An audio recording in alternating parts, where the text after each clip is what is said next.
Ну, Мутушев журналист был как таковой. Он в гражданской войне, насколько я знаю, так активное участие не принимал. А вот Чуликов, он возглавил Старотагинский совет, потом Курумов, возглавил правительство, опять же, Терское, Чермоев. Он вовремя эмигрировал, поехал там на переговоры, и там остался, потом уехал вообще за границу. Но ему как-то удалось продать свои активы англичанам. И на эти деньги он не только своих многочисленных родственников кормил, даже оказывал помощь царской семье. Вот.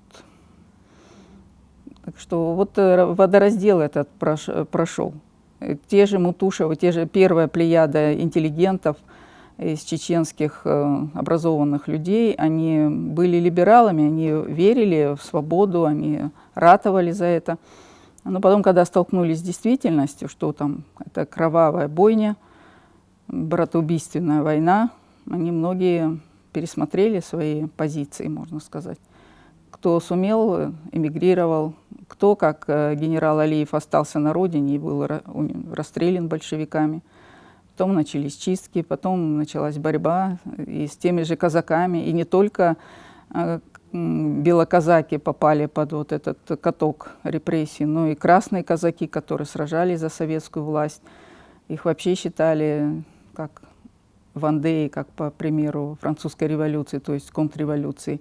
И Свердлов уничтожили почти 4 миллиона казаков. Это, если бы в 19 году Яков Свердлов не умер, то, наверное, их больше уничтожено было. Вот поэтому гражданская война – это однозначно плохо, это однозначно горе, слезы, кровь. И еще раз повторяю, это было, поэтому это явление нужно изучать. Это нужно принять. Это нужно, да, принять. Мы же не можем… какие-то коррективы. Конечно, переписывать историю – это плохая затея, потому что найдется тот, кто вытащит на свет какие-то документы, какие-то источники, и тогда это вся такое умопостроение рухнет. У нас, к счастью, нет, это как Сталин в 1939 году отредактировал краткий курс ВКПБ и расставил точки над «и». Кто враг, кто попутчик, кто друг, кто прав, кто виноват. И все историки вот в фарватере вот этих установок, они долгое время работали. И нельзя было там ничего, шаг влево, шаг вправо. Нужно было именно следовать вот этим установкам.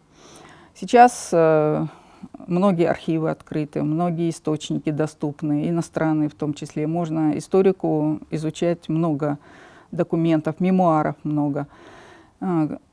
И нужно вот знать все как бы точки зрения, все моменты, исследовать и потом уже показать объективно. И читатель сам сделает для себя выводы, что было правда, что было обманом, и потом в конечном итоге к чему привели. Если обещали свободу и независимость, и это даже было зафиксировано в конституциях, то кто пытался ратовать за независимость, того объявляли националистом и тоже подвергали репрессиям. Так что там очень тонкая грань между национализмом и интернационализмом. Да,